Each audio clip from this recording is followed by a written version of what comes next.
संसार की व्यवस्था के लिए कश्यप मुनि का अवतार हुआ। सबकी अन्न की व्यवस्था करने के लिए महाराज पृथु के रूप में भगवान पधारे।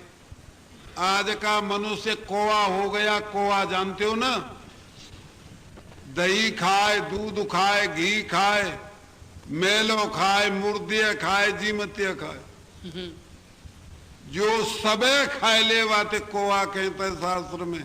आज का मानव भी कोआ बन गया है। कहा सुना में भागवत में, ध्यान देना आप लोग। पृथु का अवतार सबके अन्न की व्यवस्था करने के लिए हुआ।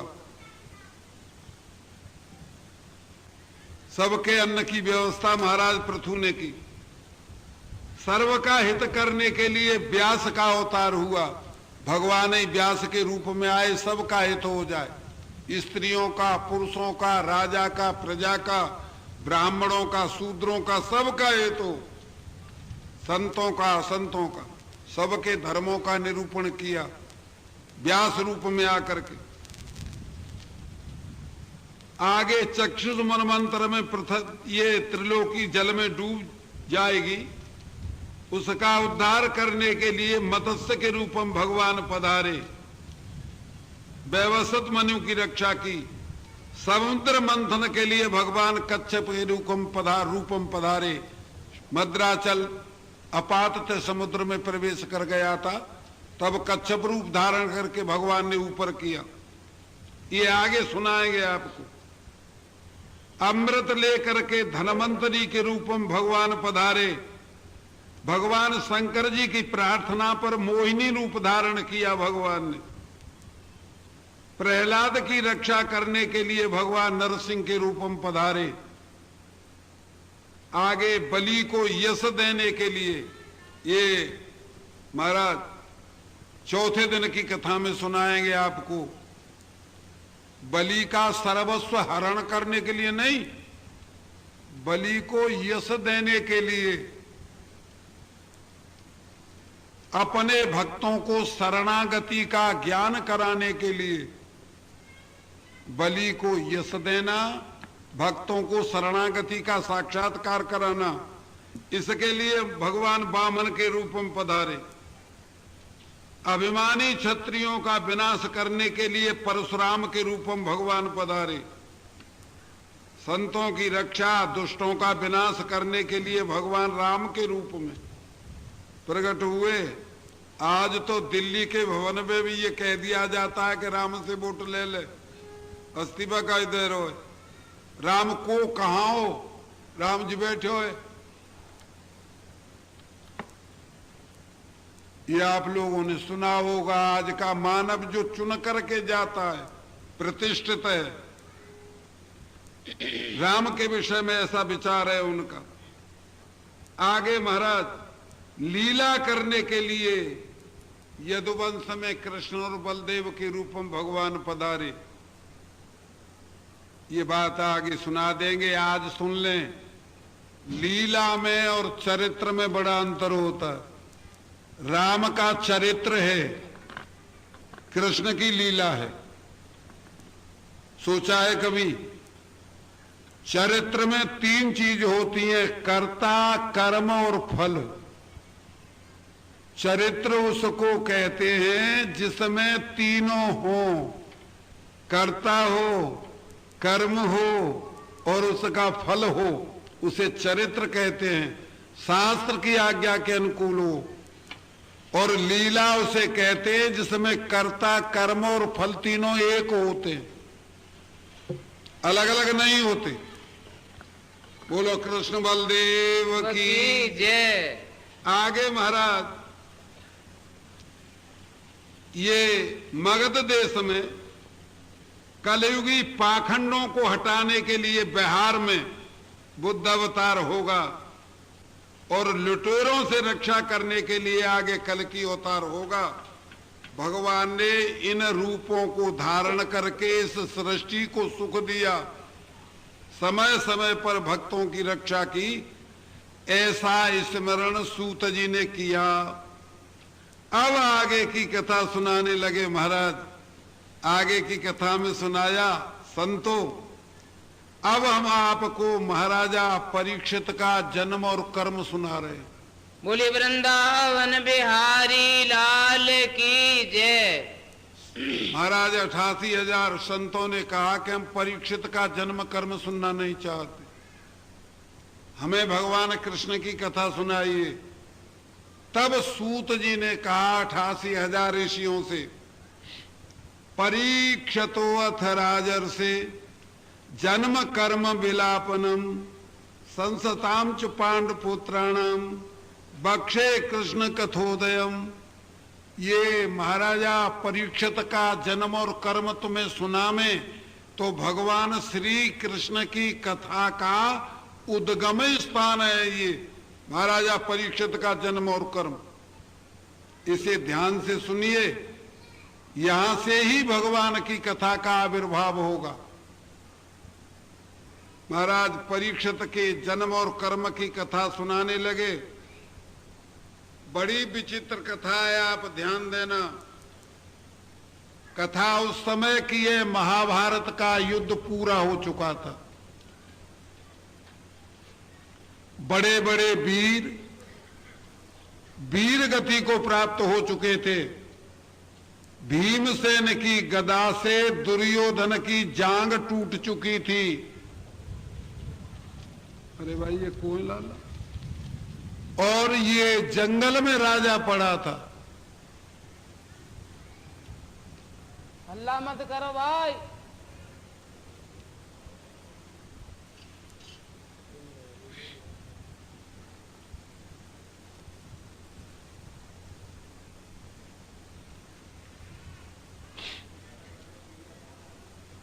बोल वृंदावन बिहारी लाल की जय। ध्यान देंगे, इस कथा को सुनकर के मनुष्य जीवन का सारा दुख दूर हो जाता है। ऐसा दुख कभी भोगा है किसी सज्जन ने? ध्यान दें आप लोग, जिसके 100 भाई हों, पक्षी छाया करते हों जिसके ऊपर, जिसके घर में स्त्री पतिव्रता हो, जो पूरे विश्व का सम्राट हो, कर्ण भीष्म द्रोण ऐसे रथी जिसके पास में हों, इतने बड़े भूपाल की जांग टूटी हुई जंगल में अकेला पड़ा है, ऐसा दुख सुना है कानों से? एक छोटी छोटी बातों पर दिन में 100 बार रोना, 100 बार हंसना। इस कथा को सुन करके बोध होता है कितने महान राजाओं को इतना कष्ट भोगना पड़ा। हमारे लिए क्या दुख है? सारे सुख हैं, रोटी मिल जाती है। कोई सज्जन ऐसे होंगे जिन्हें एक टाइम रोटी मिले, नहीं दोनों टाइम मिल जाती है। अपने बुद्धि की कमजोरी से हम 24 घंटे दुखी रहे, ये विषय अलग है। ऐसे राजा की कथा सुनाई जा रही है, इतनी बड़ी शक्ति होते हुए अकेले जंगल में पड़े, जांग टूटी हुई है। 3 रथी राजा के पास में आए रात्रि में। महाराज द्रोणाचार्य के पुत्र थे अश्वत्थामा, ये बड़े चतुर थे। इन्होंने राजा की इस दशा को देख करके अश्वत्थामा ने कहा, राजन तुमने पिताजी को सेनापति बनाया, कर्ण को बनाया, शल्य को बनाया, भीष्म को बनाया, मेरे को सेनापति नहीं बनाया। अगर मेरे को सेनापति बनाते थे तो ये दशा देखने को न मिलती। महाराज सूत जी कहते हैं दुर्योधन बड़ा भारी विद्वान था। ये 100 भाई वेदों के पंडित लिखे महाभारत में, सर्वे वेद विशारद हो। दुर्योधन जानता था क्या होना है, कलयुग का अवतार है दुर्योधन। दुर्योधन ने पृथ्वी से पृथ्वी लेकर के कुरे कुआ तिलक कर दिया, सेनापति का पद तेरे को दे दिया और मैं आज्ञा दे रहा हूं 5 पांडवों के शीश काट करके ले आ। सेनापति का पद संभाल करके अश्वत्थामा आया शिविर में पांडवों के में। सोते हुए द्रौपदी के 5 पुत्रों के शीश काट दिए और ये ले जा करके दुर्योधन के आगे रखे। ध्यान देना, शास्त्रकार ने लिखा ये घटना दुर्योधन को अच्छी नहीं लगी, इसी दुख में राजा ने अपना शरीर छोड़ दिया। रे नराधम, ये पांडवों के शीश हैं कि बच्चों के शीश हैं? तूने दोनों कुलों को पूरा कर दिया, इस घटना में शरीर छोड़ दिया। ये महाराज जब समाचार पांडवों के शिविर में छाया कि सोते हुए द्रौपदी के 5 पुत्रों के शीश काट दिए, ध्यान देना धर्मात्मा लोगों में कितना बल होता है। एक कंडाए धीड़िया में ते उठाए ले जा, कोई कंडाए और सवरे गांव में राण बनाए दो, और सती या द्रौपदी बनना चाहो। सज्जन लोग ध्यान दें, धर्म में कितना बल है। शिव दधीच हरिश्चंद्र नरेशु धर्म हेत सहे कोटि कलेशु। तुलसीदास महाराज ने लिखा, क्या पागल थे वो? धर्म के लिए इतने इतने कलेश उठाए। उनकी कथा विख्यात है। धर्म में बड़ी ताकत होती है। जब ये समाचार पांडवों के शिविर में छाया तो द्रौपदी रोने लगे। महाराज अर्जुन को पता चला। अर्जुन ने आकर द्रौपदी से पूछा, क्या क्षत्रिय महिला बच्चों के लिए रोती हैं? द्रौपदी ने उत्तर दिया कि मैं बच्चों के लिए नहीं रो रही। तो काहे को रोती है? द्रौपदी ने बताया, शास्त्रों की आज्ञा ऐसी है, क्षत्रिय का बालक युद्ध मैदान में मरता है तो वैकुंठ मिलता है। मेरे बच्चों की हत्या हुई है, सोते हुओं की, कदाचित ये नरक में न चले जाएं, इसलिए रो रही। अर्जुन ने कहा कि हम उस अत्याचारी को पकड़ कर लाते हैं जिन्होंने सोते हुए बच्चों के शीश काटे, और उसका शीश काट देंगे। तुम उसके शीश पर बैठ के स्नान करना तो दुख दूर हो जाएगा। रथ में बैठे, हाथ में गांडीव लिया, रथ वेग से चला। अश्वत्थामा समझ गए पार्थ मेरा वध करने की इच्छा से आ रहे। इन्होंने आचमन किया और ब्रह्मास्त्र का प्रयोग कर दिया। ब्रह्मास्त्र की अग्नि अर्जुन की तरफ आई तो कन्हैया से पूछा, माधव ये अग्नि क्यों मेरी तरफ आ रही है? भगवान ने बता दिया, अश्वत्थामा ने ब्रह्मास्त्र का प्रयोग किया है। बचना चाहते हो तो ब्रह्मास्त्र का प्रयोग कर दो। भगवान की आज्ञा से अर्जुन ने आचमन करके ब्रह्मास्त्र का प्रयोग कर दिया। दोनों अग्नि टकराई। भगवान ने बताया कि अश्वत्थामा लौटाना नहीं जानता, तुम लौटा लो। आज के लोग, आज के लिखे पढ़े बच्चे विज्ञान की बड़ी डींग मारते हैं। अच्छा, हमारे थे गाड़ी में एक सज्जन ने हमसे पूछा था, लिखे पढ़े ने, महाराज आज पेट में बच्चा हो तो बच्ची बना दी जाती है और बच्ची हो तो बच्चा बना दिया जाता है, ईश्वर को क्यों माना जाए? क्या जरूरत रह गई ईश्वर मानने की? ध्यान देना आप लोग, क्या विलक्षणता है। शक्ति दोनों को अर्जुन ने लौटा लिया। ये विज्ञान है, ये विज्ञान नहीं है। ध्यान दें, लौटा करके अर्जुन ने बल करके अश्वत्थामा को पकड़ लिया और रथ के पीछे बांध दिया। पशु की तरह बांध करके पांडवों के शिविर में लाया गया।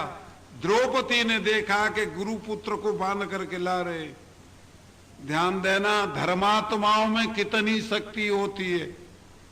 द्रौपदी ने कहा, मुच्यताम मुच्यताम मेष ब्राह्मणो नेतराम गुरु। इन्हें तुरंत खोल दीजिए, छोड़ दो। ये तो तुम्हारे गुरु ही बेटा के रूप में तुम्हारे आगे हैं, मैं इनका मरण नहीं देख सकती। 5 बेटाओं की लाश आगे हो उस कत्ल करने वाले को आगे लाया जाए, ये सनातन धर्म में बल है। संसार का कोई धर्म ऐसा नहीं जो ऐसा कह सके। एक महिला कहती है, सनातन धर्म में दीक्षित महिला इतने बड़े आतताई से कहती है कि तुरंत छोड़ दो, मैं इनका मरण नहीं देख सकती। मेरे 5 पुत्र मर गए, 5 पति जीवित हैं, और इनकी माता तो केवल इसी के ऊपर जीवित है। खोल दो इसे। महाराज धर्मराज हंस गए और हंस करके कहा, द्रौपदी ये तुम्हारे अनुरूप वचन है। बड़ा सुंदर वाक्य कहा। भगवान मुस्काने लगे, द्रौपदी तुम तो द्रौपदी हो, ये बात तुम्हें ही शोभा देती है। कौन सी संसार में ऐसी महिला होगी जो इतने बड़े अत्याचारी को छुड़वाना चाहे। महाराज भीमसेन नाराज हो गए। भीमसेन ने कहा कि यह कदापि नहीं हो सकता कि इसे खोल दिया जाए, ये भूल कर कहती है ऐसा। अर्जुन से कहा, तुमने प्रण किया था मेरे आगे कि मैं उसका शीश काट दूंगा, अब शीश काटी, खोला नहीं जा सकता। कन्हैया ने मुस्का करके कहा कि भीमसेन बिल्कुल ठीक कह रहे। अर्जुन हंसने लगे, माधव द्रौपदी की बात का भी समर्थन करते हो और भीमसेन की बात का भी समर्थन करते हो। अर्जुन बड़े चतुर थे, समझ गए कन्हैया का मन है अपमान कराने का। अश्वत्थामा के शीश में कोई मणि थी, उसे निकाल लिया, कुछ बाल काट करके छोड़ दिए। ध्यान देना, यहां भागवत में भगवान को 4 भुजा धारण करनी पड़ी। 2 से द्रौपदी को और 2 से भीमसेन को पकड़ा है। भीमसेन वध करना चाहते थे, द्रौपदी वध नहीं करने देती थी, कदापि हाथ नहीं लगाया जा सकता, छोड़ दीजिए। तो भगवान ने दोनों को पकड़ा 2-2 भुजा से। अच्छा, अश्वत्थामा को छोड़ दिया। यह है सनातन धर्म में दीक्षित पुरुषों की कथा। धर्म में कितना बल होता है, कल की कथा में सुनाएंगे। धर्म का स्वरूप, धर्म का लक्षण। ध्यान देना आप लोग। जंगल में जाकर के अश्वत्थामा ने फिर ब्रह्मास्त्र का प्रयोग कर दिया। ये ब्रह्मास्त्र का प्रयोग क्यों किया? द्रौपदी की बहू थी उत्तरा, उसके पेट में बालक था। पांडवों का वंश ही निर्मूल हो जाए, द्रौपदी का एहसान नहीं माना।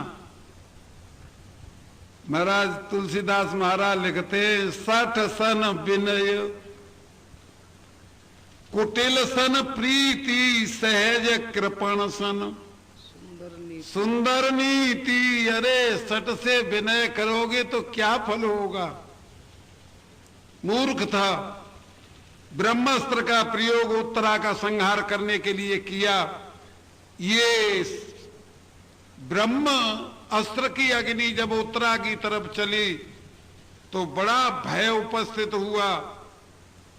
कितनी चतुर थी, भगवान कन्हैया की शरण में गई, भीम और अर्जुन की शरण में नहीं गई। भगवान श्री कृष्ण से कहा, पाए पाए महायोगिन देव देव जगतपते नान्यं तुदवयम पश्येत यत्र मृत्यु परस्परम। हे देव, मैं स्त्री हूं, आपकी शरण लेती हूं, आप मेरी रक्षा करिए। भगवान ने कहा कि क्या भीम अर्जुन नहीं है? भीम के हाथ में गदा नहीं है, अर्जुन के हाथ में गांडीव धनुष नहीं है, तुम्हारे ससुर हैं वो, उनकी शरण क्यों नहीं गई? उत्तरा ने कहा, नाथ उनकी तो ये दशा है, किसी मेंढका को सर्प ने पकड़ लिया, सर्प के मुंह में बना है और मच्छरों की जिज्ञासा में है, ये मच्छर मेरे मुंह में आ जाए। स्वयं मृत्यु के मुख में बैठा है और अन्य मच्छरों को चाहता है कि इनकी मृत्यु हुए मेरे मुंह में आ जाए। सारे वंशों की यही परंपरा है, मौत के मुख में बैठे हैं, अन्य जीवों का नाश और अहित करना चाहते, एक मृत्यु के कारण बने हुए। महाराज सूत जी कहते हैं भगवान बड़े मुग्ध हुए उत्तरा की वाणी सुन करके और गर्भ को माया से ढक दिया और मर्यादा भूल गए। ऋषियों ने पूछा सूत जी से क्या मर्यादा भूल गए? तो सूत जी ने बताया जिनका एक चक्र हजारों ब्रह्मास्त्रों को शांत करने में सक्षम है, जिनकी कौमुदी नाम की गदा हजारों ब्रह्मास्त्रों को शांत करने में सक्षम है, वो ये मर्यादा भूल गए। एक स्त्री के गर्भ की रक्षा करने के लिए दोनों अस्त्रों का प्रयोग साथ कर दिया। अरे एक ही करना था, जैसे कोई किसी मच्छर को मारने के लिए एटम बम का प्रयोग करे, ऐसा किया। चारों तरफ गर्भ को रक्षित कर दिया। ब्रह्मास्त्र में कितनी अग्नि थी वो शांत हो गई और छोटा रूप बना करके गर्भ के चारों तरफ घुमा करी। अब मां के गर्भ में जिस जीव को भगवान का साक्षात्कार हो जाए क्या होगा उसको?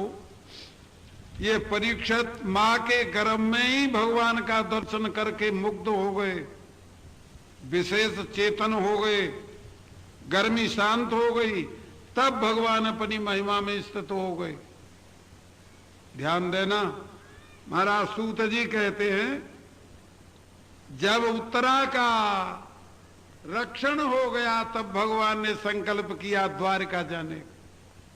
रथ सजा, रथ में बैठे द्वारका जाने लगे। तब कुंती को पता चला कि आज कन्हैया द्वारका जा रहे।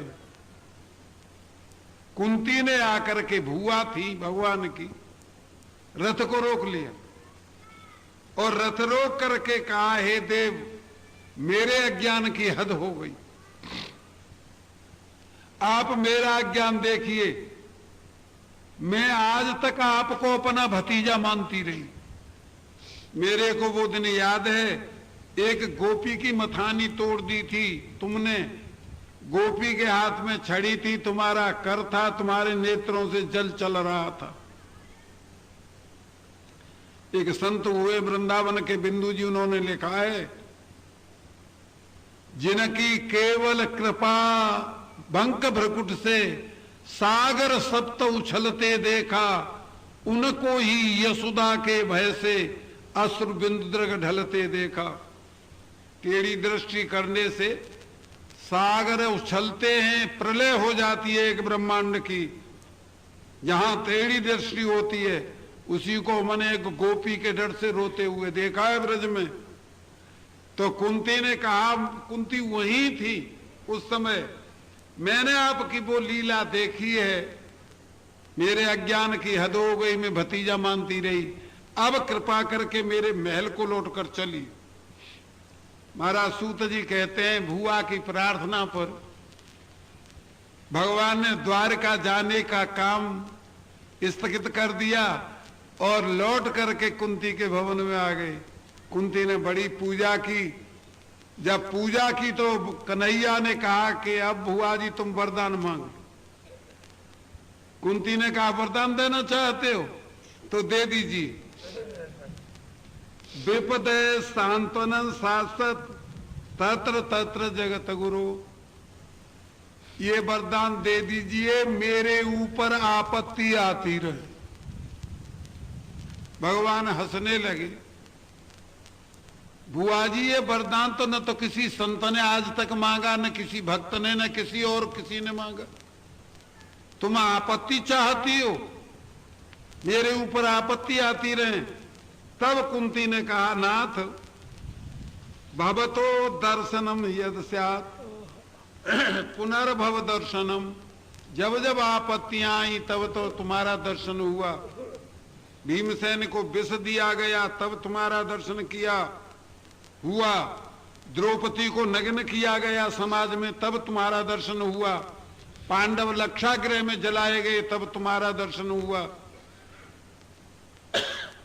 मैं चाहती हूं आपत्ति आती रहे और तुम्हारा दर्शन होता रहे।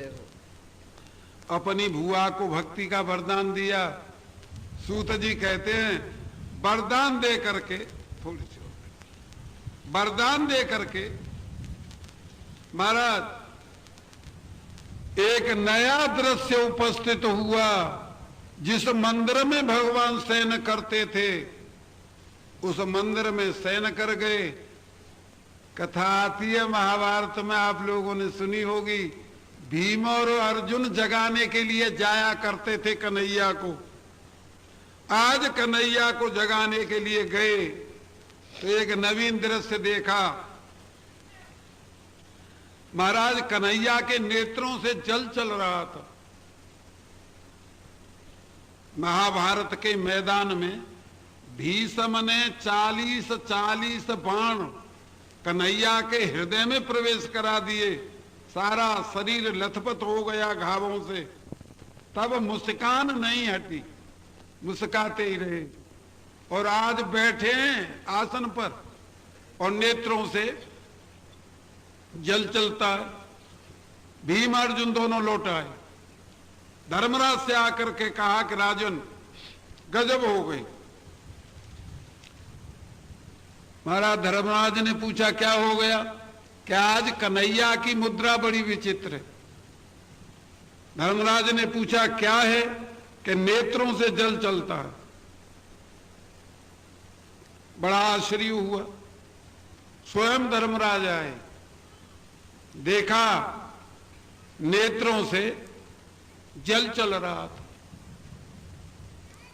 प्रणाम करते थे भगवान धर्मराज को। हंस करके धर्मराज ने कहा कि ये मुद्रा कैसे?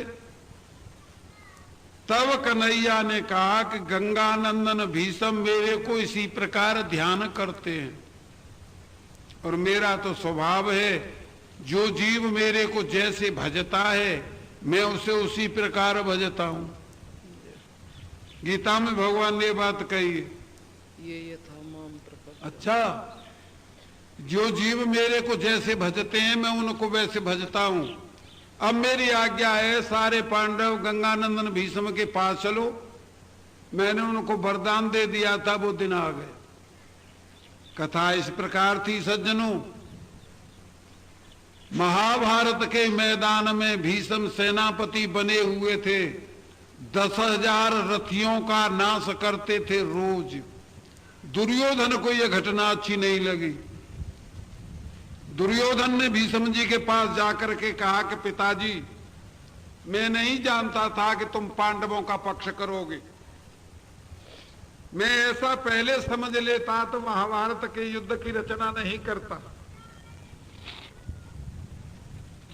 आप पक्ष करते हो पांडवों का, क्या जाता है, और पांडव एक भी नहीं मरता। ये कहां की ईमानदारी है? अगर ईमानदारी से युद्ध करते हो तो मेरे आगे कह दो, कल के मैदान में 5 पांडवों का वध कर दूंगा। महाराज सूत जी कहते हैं गंगानंदन भीष्म तो अनन्य भक्त थे, बड़े आचार्य थे। ध्यान देना, वशिष्ठ को और भीष्म जी को शास्त्रकारों ने बड़ा आचार्य लिखा है। ये चाहे तब तक रहे और उपदेश करे, ऐसा आचार्य और कोई नहीं हुआ। भीष्म जी ने भगवान कृष्ण के स्वभाव को समझ करके उनका स्मरण किया और दुर्योधन के आगे प्रतिज्ञा कर दी, कल के मैदान में 5 पांडवों का वध कर दूंगा। पांडवों के शिविर में जब ये प्रतिज्ञा पहुंची तो हाहाकार मच गया। भीष्म की बात झूठी नहीं हो सकती। दुर्योधन बड़ा प्रसन्न हुआ, बड़ा उत्सव मनाया गया। महाराज सूत जी कहते हैं अर्जुन उस समय सो रहे थे कन्हैया ने जाकर के अर्जुन को जगाया और जगा करके कहा कि बैठे हो जाओ, तुम्हें पता है तुम्हारे शिविर में क्या हो रहा है। अर्जुन ने पूछा क्या हो गया?